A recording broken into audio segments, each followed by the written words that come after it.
네, 우리 앞서서 39장의 말씀에 대해서 우리 박용재님이 여러 가지로 이제 말씀을 주셨는데, 이 39장이 이제 우리가 흔히 이사야서가 66장으로 돼 있어서 우리 성경이 전체가 66장이잖아요, 그죠? 그래서 39장까지는 구약의 말씀과 같고, 40장에서 보면 우리 이제 신약에 들어오는 말씀과 같다라고 이렇게 이제 많이 설명을 해요. 그만큼 이제 39장과 40장은 하나의 큰 강을 건너는 어떤 그런 것이 되죠. 근데 이제 39장을 이해하기 위해서는 이제 요거 약간 역사적인 배경을 설명을 드리면, 그 당시에 이제 오르드 발라단이라는 이 사람은 왕위에 두 번 올라요. 그러니까 뭐냐면 첫 번째는 사르곤 2세 때, 사네립의 아버지 때, 그때 이제 왕위에 올랐다가 그 왕위에 올라 있을 때 뭐냐면 반아수르 동맹 체제를 맺기 위해서 주변 나라에다가 이렇게 사신을 보내서 자신들과 함께 이렇게 협력을 해서 반아수르에 대항을 하자라고 이런 것들을 도모하다가 사르곤 2세 때 철퇴를 맞아가지고 거의 명맥을 다 잃어버리고 엘람이라는 곳으로 도망을 가요. 이 사람이. 그렇게 갔다가 한 5년 후에 다시 엘람 지역에서 이제 또 바벨론을 이렇게 일으켜서 또 왕위에 올랐다가 사네립에 의해서 그냥 완전히 이제 죽음을 맞이하는 왕이 이제 이 모로닥 발라단이에요. 그러니까 그 모로닥 발라단 때 그러니까 이 바벨론이 이렇게 번성을 해가지고 뭐 아수르를 멸망시키고 이런 것은 아니고 훨씬 그 이후에, 그러니까 지금 우리가 39장에서 40장의 간격만큼 이 모로다 그 이후에 한 그 시간만큼 지나서 다시 이제 신바벨론이 번성을 해서 아수르를 이렇게 무너뜨리는 어떤 그런 역사적인 배경이 있어요. 그렇기 때문에 지금 여기에 이제 사신이 찾아왔다 하는 것은 그렇게 그 글과 예물을 가지고 왔다라는 건 친서를 보냈겠죠. 그래서 야, 너희들도 아수르에 의해서 이렇게 괴롭힘을 당하고 있으니까 우리가 협력해서 아수르에 대응을 하자, 이렇게 이제 평화협정을 맺자라고 찾아온 거죠. 그런 어떤 배경을 가지고 있습니다. 그런데 우리가 이제 이 앞서서 이제 38장에서 히스기야가 발병이 되었다. 그리고는 그걸로서 이제 역대 하에서는 그렇게 간단하게 끝내요. 히스기야에 대한 이야기가. 그런데 이제 우리 열왕기에서 보면 열왕기 하 20장에서 보면 히스기야 왕이 발병했고 지금 오늘 우리가 소개하고 있는 39장에 이렇게 바벨론 사신에게 모든 메탄고를 다 보여주고 그리고는 히스기야가 죽었다라는 것까지 이야기로 딱 끝내버립니다.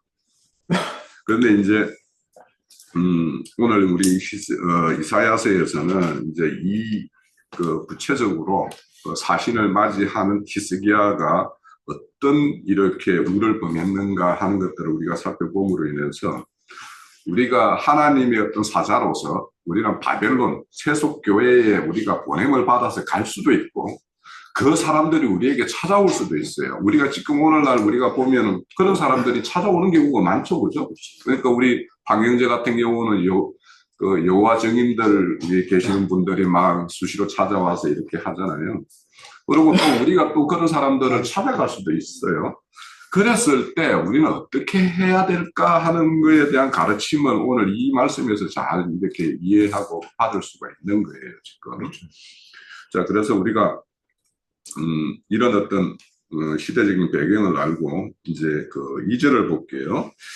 히스기야가 사자들, 그들이 이제 동맹을 신청하러 온 자들이죠. 그들이 말미암아 기뻐했다라는 거예요. 왜냐하면 예물을 가지고 왔기 때문에.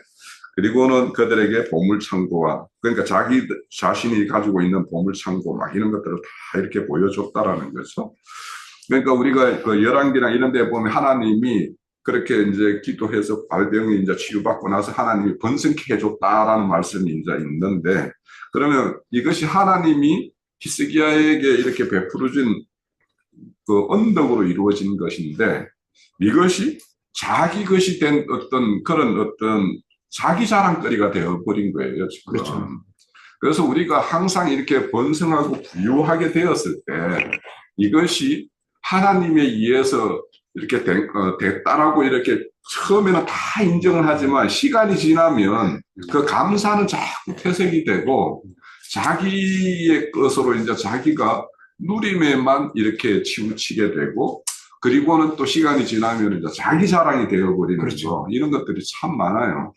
그래서 이제 이런 것들은 오늘날 우리에게도 어떤 말씀에 대한 어떤 갈급함에 의해서 말씀을 찾아서 이렇게 깊은 말씀이 있는 그 우물로 이렇게 찾아왔는데 그 물을 마음껏 마셨어요. 그래 마셔서 이제 좋은 해가를 받고 이제 자기의 어떤 말씀에 대한 어떤 풍성을 이루었는데 이 풍성이 잘못하면 내가 지혜롭게 뭔가 되어서 막 이렇게 되었다라고 그렇게 이제 오해할 수가 많죠. 그래서 이런 거에 대해서 이제 우리 그 말씀을 하나 찾아볼 건데 에레미야서 9장을 한번 찾아보세요. 9장 23절 24절 구약 성경 1066면이네요. 제 성경으로 보면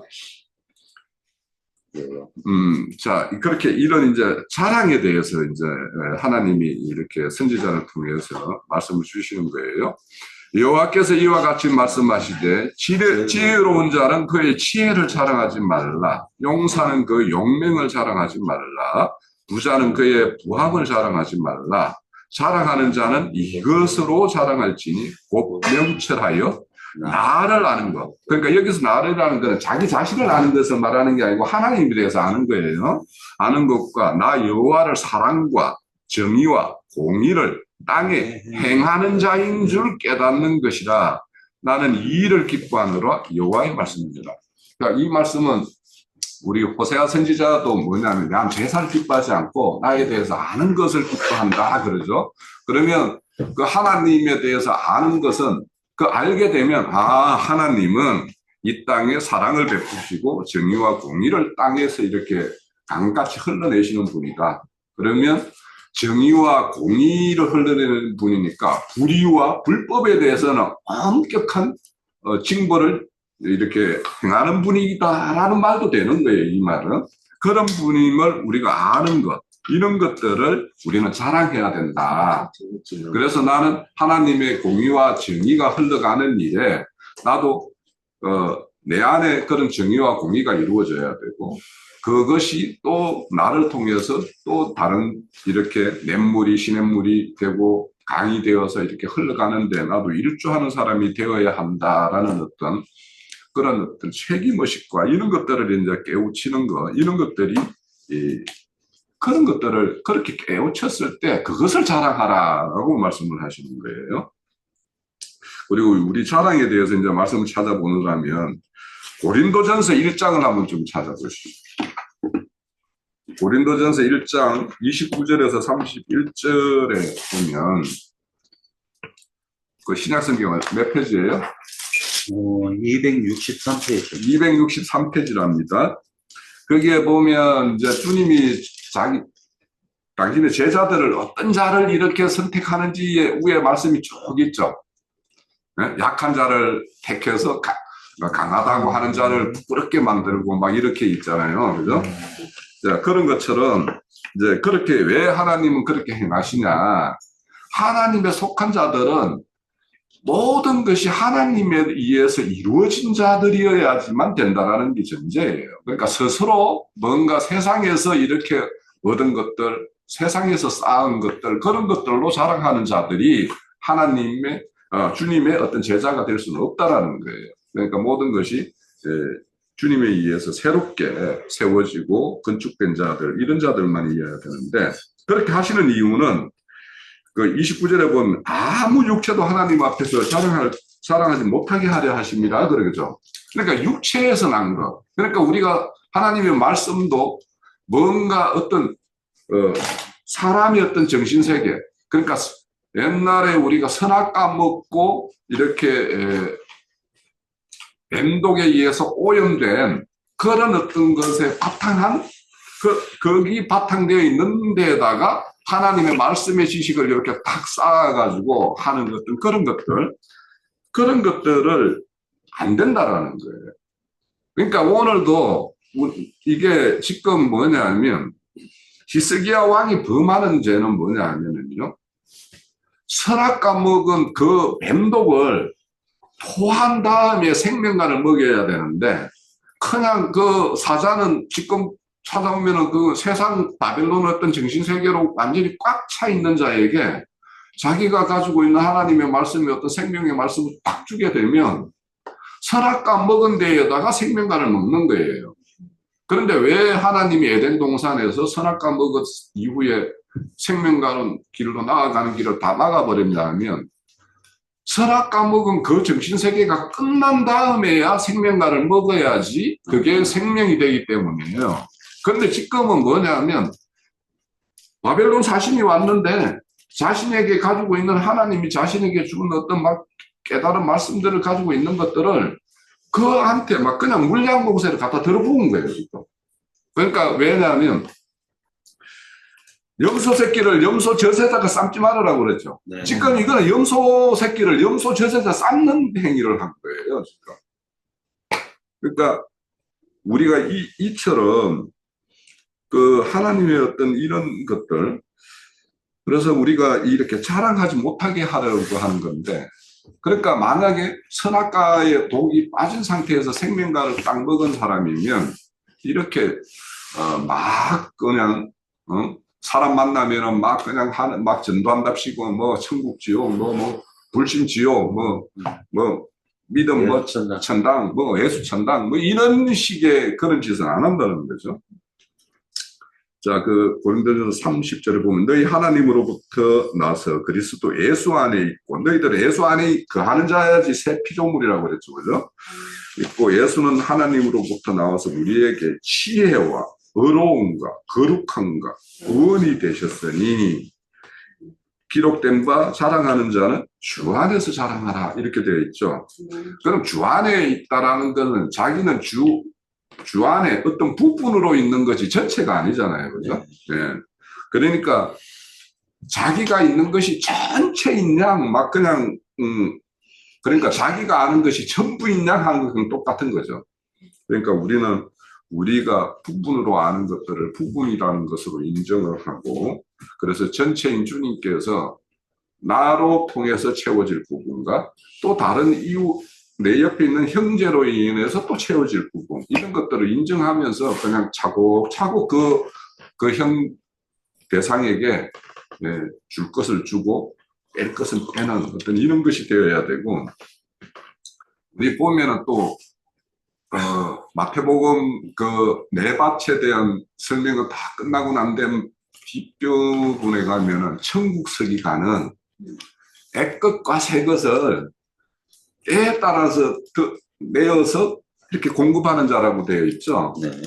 그러니까 자기가 애것과 새것은 그 사람이 소화할 수 있고 그 사람에게 필요한 어떤 처방이니까 이것을 내어서 증거하고 해야 되는 것인데 상대가 뭐 그냥 어떤 것도 받아들일 어떤 준비가 안 되었는데 막 그냥 갖다 막 자기가 아는 어떤 지식들 쏟아 붓는 거 우리 박영재가 예전에 유명했어요. 그죠? 막 예전에 예당 그 저수지에 가가지고 내가 4시간 동안 내가 밤새워 가면서 4시간 동안 내 이야기를 들어준다고 내가 막 그런 적이 있는 새벽 4시입니다. 새벽 4시까지. 4시간이 아니고 새벽 4시까지. 그러니까 그런 어떤 열정, 내가 박영재를 굉장히 좋아하는 거는 뭐냐면 그런 열정이 있어요. 열정이 있었는데 예전에 같은 경우에는 이제 거기 지나쳐가지고 그렇게 상대를 힘들게 하도 한단 말이에요. 그러니까 이런 것들이 나는 내 안에 있어서 저 사람이 막 주면은 잘 받아들일 거라고 생각하지만 그 사람이 준비가 안 돼 있으면 이거는 역작용인 거예요. 그러니까 자, 오늘 같은 말씀이 이와 같아요. 뭐 한마디로 말하면 그런 헛짓 하지 말으라는 건데 지금 히스기야는 그런 헛짓을 한 거예요. 사사에게 와가지고 야 우리 하나님이 주신 거 이런 것도 있고 이런 것도 있고 하나님 믿으면은 야, 근데 참고 받지 뭐 이런 거 다 이런 복도 주신다. 막 뭔가 있는 거 없는 거 다 대해서 이렇게 했다라는 거예요. 자, 그래서 우리가 교회 중에서 우리가 영분별을 하라 이런 말을 많이 하죠. 그죠? 그래서 영분별을 하는 것은 그 상대의 어떤 상태 이런 것들에 대한 어떤 진단과 앞서서 우리 박영재가 말한 진단하고 똑같은 거예요. 진단을 잘 해서 그렇게 이제 해야 되는 거죠. 그런데 이제 그 어떤 사람과 말이라는 것은 그 사람의 정신세계니까. 그렇죠. 그 사람이 이제 우리 내가 이제 얼마 전에 이제 최근에 장로형제님과도 이제 이렇게 민수기 이제 요즘에 성경 읽기를 하던데 그 여리고성 같은 경우도 이제 6바퀴를 막 하루에 한 바퀴씩 돌게 하잖아요. 그거 이제 말 그대로 한다라면 이거 미쳤나 안 하겠어요? 그렇죠. 이걸 돈다고 이게 성이 무너지겠어? 안 하겠어요? 그런데 이제 6일 동안 돌고 7일째는 막 7바퀴 돌고 마지막에 이제 나팔을 불어서 이렇게 해서 무너뜨리는데 그걸 이제 형제님은 정탐한다라고 이제 말씀을 하시더라고. 저도 그게 참 동의가 돼요.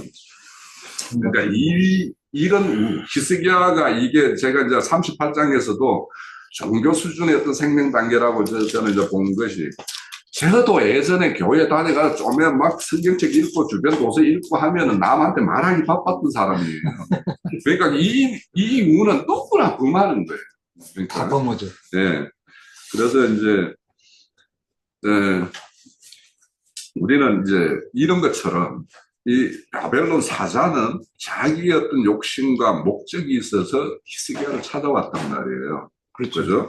그런데 여기에 보면은 병이 나았다라는 그 소식을 듣고 이렇게 찾아왔다라면 그러니까 굉장히 지나친 뭔가 이 친절과 뭐 기대 이상의 어떤 그런 호의를 보이는 거잖아요. 그렇죠. 그러면 여기에는 의도와 목적이 있어요, 사실은. 그렇죠. 숨겨진 목적이 있어요. 그러니까 드러난 목적이 있고 숨겨진 목적이 있다고 항상. 네. 그러니까 이거 속는 거는 저도 말 못할 일이 있어요. 그러니까 이를 속는 거는 뭐가 씌이면, 그렇죠. 씌이면, 그러니까 본인 속에 욕심이나 자랑이나 교만이나 이런 것들이 딱 자리 잡고 있으면 그게 어떤 형태로 나타나는 거예요. 대부분의 사람들은 사기꾼들에게 속는 거는 욕심 때문에 속아요. 그렇죠. 욕심 때문에. 맞아요. 그러니까 그런 거에 의해서 다 속임을 당해봤죠. 저 당해봤어요. 당해봤고 나 말 못하는 일이 있는데 하여튼 그래요. 그러니까 그런 것들을 이제 이런 걸 통해서도 이제 우리가 기대 이상의 어떤 친절과 호의를 가지고 오면 반드시 의도가 있다. 나한테 그런 행운은 없는 건데 나한테 행운을 주는 것처럼 말을 하는 사람은 뭔가 의도가 있는 거죠. 굉장히 위험하죠. 그래서 우리가 그 베드로 사도 그랬잖아요. 근신해서 깨어 있어라.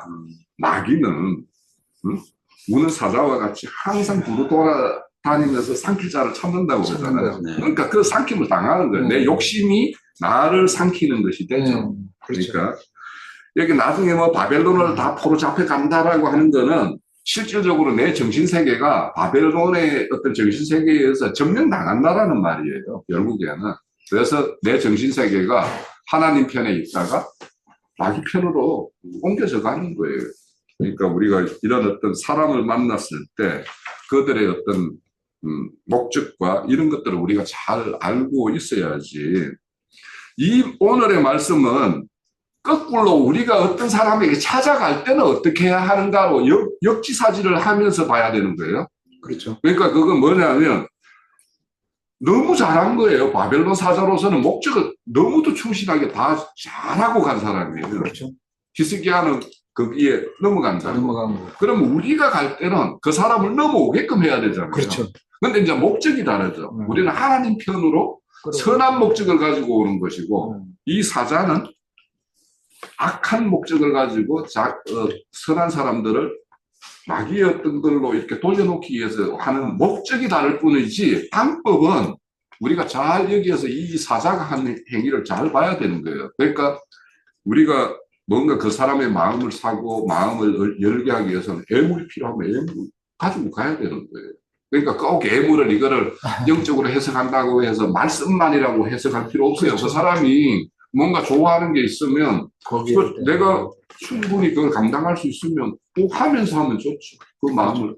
그런 거와 똑같아요. 그러니까 오늘의 이야기, 말씀은 히스기야는 어떻게 해서 넘어갔고 그 사자는 어떤 목적을 다 이루었고 갔는가라는 것을 우리가 양면에서 이렇게 말씀을 봐야지 우리가 앞으로 사람을 만났을 때 어떻게 그 사람과 서로 처음 문을 열고 깊은 내밀한 이야기까지 나아갈 것인가 이런 것들을 한번 살펴보면 좋을 것 같아요. 자, 그래서 우리가 오늘 이런 어떤 사랑이라는 것에 대해서도 이 사람은 자기 스스로를 이렇게 드러내는 거에는 알게 모르게 그냥 자기가 의도하지 않은 가운데서도 이렇게 나올 수 있는 것이 이제 이런 것이기 때문에 우리가 히스기야의 어떤 그런 모습을 우리가 꼭 지금은 범하지 않는가 이런 것도 보고 그래서 우리가 전도할 때 그래서 이제 여기 보면 무엇을 사절해 볼게요. 무엇을 보았나이까 히스기야 대답하되 내 궁전에 있는 내 창고에 있는 모든 것을 이제 봉을 하나도 없이 다 보았다 했죠. 그래서 우리가 앞서서 이제 이런 선악과 먹은 어떤 정신을 빼는 작업을 하지 않고 생명가라고 해서 막 들썩들썩 먹이면 이게 벼농사 할 때 보면 웃자라는 거 있죠. 웃자라는 거. 그래서 웃자라는 거는 그 결국 열매를 못 맺어요. 그러니까 그냥 줄기나 잎이 낼 때까지는 막 웃자라 가지고 있다가 그것이 이제 뭔가 여물 때 되면은 비바람 치고 하면은 먼저 이렇게 꺾이고 해가지고 결실을 못 맺는 어떤 그런 결과가 되는 그런 거는 우리가 이제 자연에서도 이렇게 볼 수가 있는 것처럼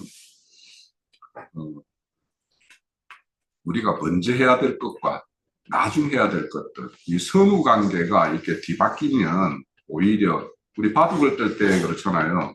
바둑이라는 거는 수순이 딱 수순으로 가야 되는데 수순이 딱 뒤바뀌면 상대에게 나의 어떤 치명적인 약점으로 그게 다가오거든요. 그러니까 바둑은 수순이 있듯이 말씀에 우리에게 증거하는 것도 수순이 있어서 이 수순에 대해서 우리가 오류를 범하지 않기 위해서는 어떻게 해야 되는가 하는 것도 오늘 이제 좀 생각해 보면 좋겠고요.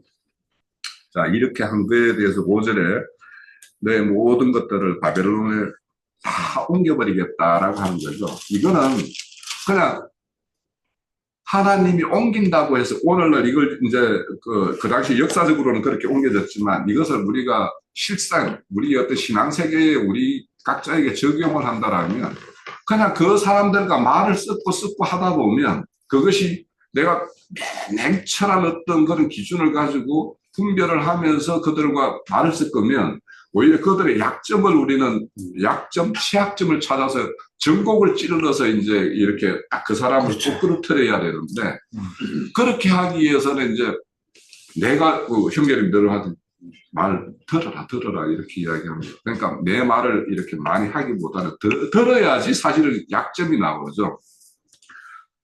그런 것처럼 우리 바둑 같은 거, 저 이제 바둑을 예전에 참 많이 떴었는데 요즘에는 거의 바둑 떠본 지가 한 오래됐네요.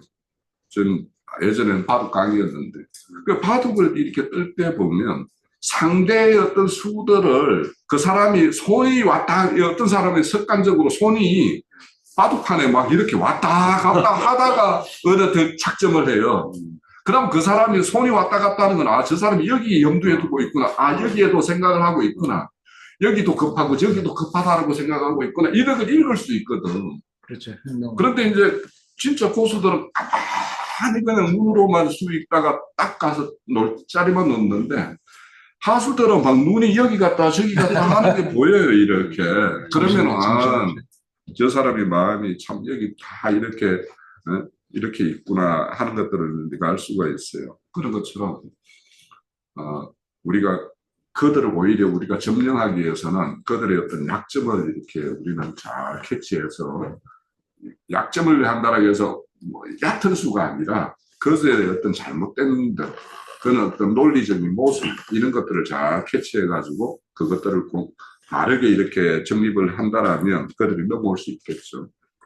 그런데 거기 분별이 안 된, 히스기야가 지금 분별이 잘 안 돼 있는 상태일 때, 그 사신하고 막 이렇게 와가지고 이렇게 하다 보니까, 나중에는 그 어떤 히스기야 정신이 남유다의 어떤 정신이 되어가지고, 나중에는 홀라당 바벨론 정신으로 다 이렇게 넘어가는 거, 이런 것들을 이제 상징하는 것이 이제 오늘 이제 5절에서 6절의 말씀이 그런 말씀이고요. 그래서 우리가 이제 어떤 사람들하고 이제 말을 쓸까 볼 때 이게 가능성이 있는가 없는가는 저 사람이 굳어진 마음과 내가 이렇게 저 굳어진 걸 깰 수 있는 내 정과 망치 이런 것들이 준비되어 있는가를 생각해 보면 판단은 돼요. 그죠? 그래서 우리 요한 2서에 보면 요한 2서 9장 요한 2서 9절에서 11절 한번 말씀을 볼게요.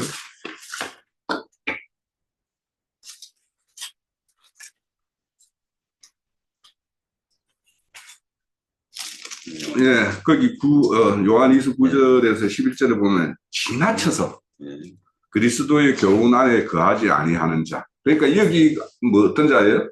선악과 정신이 빠지지 않은 상태에서 뭔가 생명가라는 어떤 그런 지식적으로만 막 싸워 건축된 바벨탑과 같은 어떤 그런 교훈을 가진 자가 있겠죠. 그런 사람이 지나친 자예요. 그러니까 그래서 지나쳐 그리스도의 교훈에 거하지 않는 자. 그리스도의 교훈에 거하는 자라면 아까 그가 우리의 어가 되고 지혜가 되고 거룩함이 되고 우리의 구원함이 되었다라고 하는 그를 자랑하는 자가 되었을 때는 그의 교훈에 거하는 자이지만 거기서 떠난 자 그런 자들은 아니하는 자는 다 하나님을 모시지 못하되 교훈 안에 거하는 그 사람은 아버지와 아들을 모시느니라. 누구든지 이 교훈 그러니까 사도들이 가르쳐준 이 교훈에 가지지 않고 너희에게 나아오는 자 있죠. 찾아오는 자 그를 집에도 드리지 말고 인사도 하지 말라고 그랬어요. 그러니까 이 인사도 집에도 드리지 말고 인사도 하지 말라라는 것은 막 진짜 문전박대하라 뭐 이런 굳이 말은 아니겠지만 이거는 뭐냐면 이는 문이라는 것은 집이라고 문이라는 것은 어떤 생각과 마음이니까 그 마음을 그 사람하고는 폭력할 필요가 없다라는 거예요. 이런 하나님 교훈을 떠난 자들에게는. 그래서 그런 자들은 우리 가진 교훈을 무너뜨리고 그들이 가진 교훈을 우리에게 싣고자 하는 오는 사람이지 내 교훈이 뭔가 잘못됐는 걸 다르게 한번 이렇게 교정받고자 또 수정받고자 오는 자가 아니다라는 거예요. 그래서 우리가 이런 것들에 대해서는 잘 분별해서 그렇게 이제 우리가 행하시면 될 것 같고 자 그리고 이제 여기 그 히스기야의 어떤 정신세계가 잘 드러나는 것이 이제 8절에 있어요. 히스기야가 이사야에게 이르되 당신이 이른바 지금까지 히스기야에 대해서 질타하면서 너의 어떤 그런 그 가오를 이렇게 지적하고 하나님이 어떻게 하실 것이다 라는 말씀을 주셨는데 그 말씀을 듣고는 여호와의 말씀이 좋소이다 라고 이렇게 해요. 지당하신 말씀입니다. 내가 그런 오류를 범했으면은 그렇게 하는 것이 맞지요 라고까지 수긍하는데 그 뒤에 이어지는 말이 아주 걸작이에요. 이르되 내 생전에는 히스기야 생전에는 평안과 경고함이 있으리로다. 그러니까 뭐냐면 이거 다른 데 보면은 참 다행스럽게도 내 대에는 평안과 경고함이 있다니까 참 다행스럽습니다. 이렇게 이런 의미로 히스기야가 고백한다라는 거예요. 그러니까 히스기야는 후대에 대해서는 어떤 생각도 없는 거예요. 나의 어떤 가오가 내 후대에 와가지고 바로 자기 아들 므낫세에 의해서 므낫세가 남유다 왕 중에서 가장 오래 치리해요. 59년을 치리해요. 그런데 가장 악한 왕이에요.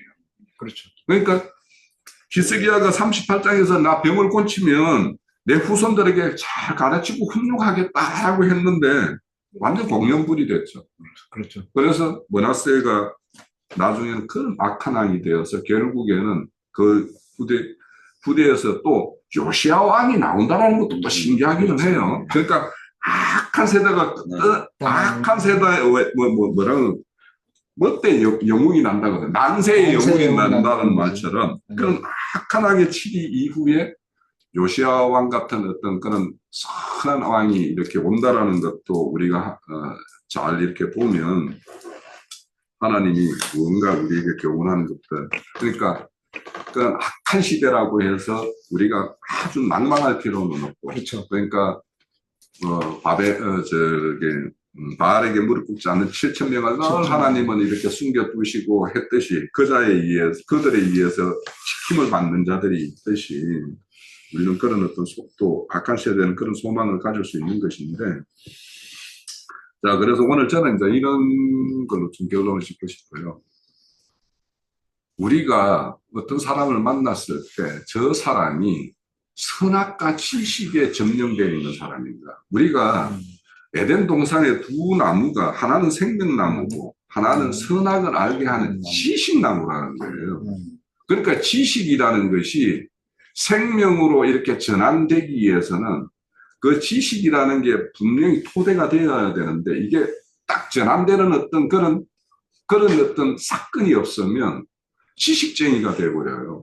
그래서 우리가 이런 오늘 히스기야가 범하는 것은 이런 전환을 시키는 어떤 이런 것이 아니라 오히려 선악과를 더 공고하게 만드는 그런 어떤 사신을 만난 어떤 태도였다. 그래서 우리가 어떤 사람을 만나면 선악과 그 뱀독을 빼는 일에 먼저 이렇게 집중을 해야지 내가 여기에 진리 옳은 거 참 막 이거를 막 갖다 이렇게 공급하는 것이 우선이 아닐 수 있다. 왜냐하면 농사를 짓기 위해서는 밭을 갈아엎어서 돌뿌리도 제거하고 풀뿌리도 제거하고 해야지 나중에 이제 파종을 하듯이 그래서 그런 어떤 선작업은 밭을 밥되게 만드는 작업을 먼저 하고 그러고는 이제 씨를 뿌려서 거기에 추수하는 어떤 그런 농사법이 되어야지 이것이 안 되고 그냥 저것이 어떠하든 간에 내가 이렇게 막 뭔가를 주면 잘 받아서 이렇게 먹고